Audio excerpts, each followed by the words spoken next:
Do we know that? We all go to the pyramids, we go see the Leaning Tower of Pisa. Someone said something very nicely. He said, we are actually appreciating a building that doesn't stand. It's falling over and wow, let's take a picture, let's take a selfie, and we're getting excited. But we have temples today that stand and they didn't use plaster. Do you know that for this particular stone, they had to use a ramp which was 6 kilometers long, which was pulled by bulls, elephants and people. 6 kilometers long to get it up there, without any machinery, without any cranes, without anything. And they didn't have plaster. It's withstood 6 earthquakes. You know what happens when an earthquake comes? Without plaster. What they have done is they have an outer wall. Then inside that they have a corridor of 6 feet, which is an open, just a corridor. And then they have another structure inside which goes all the way to the top, which is why they can withstand earthquakes, which is why they stood so long. So these are all things that we need to know about. This particular king has built 5,000 dams in his time, and he's made a water management ministry in that time.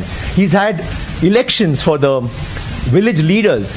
He's asked them to name cities after women. Why should it only be men? Why can't it be named after a queen? And they've had hospitals, free hospitals, and and he actually brought loans. I mean, he used to give loans. He used to help people get dignity, not just throw money around. So this is something that's so illustrious. And this happened in the 9th century. I'm sorry, I'm taking so much time. It happened in the 9th century when the rest of the world, you talk about superpowers today, the 9th century all this happened when we had the biggest maritime naval thing in the world. And it went all the way to Bali, all the way to Malaysia, and went till we sent emissaries to China. And you know what was the superpower doing then? America hadn't been discovered by Columbus till 500 years later.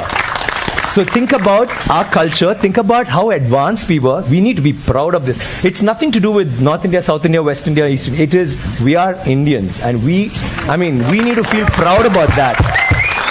And England is so illustrious, but England were invaded by the Vikings, and the Europe was in the dark ages during the 9th century. They had nothing going on. So don't you think we should celebrate history? Absolutely, absolutely. Thank you very much. Thank you. I need water, please.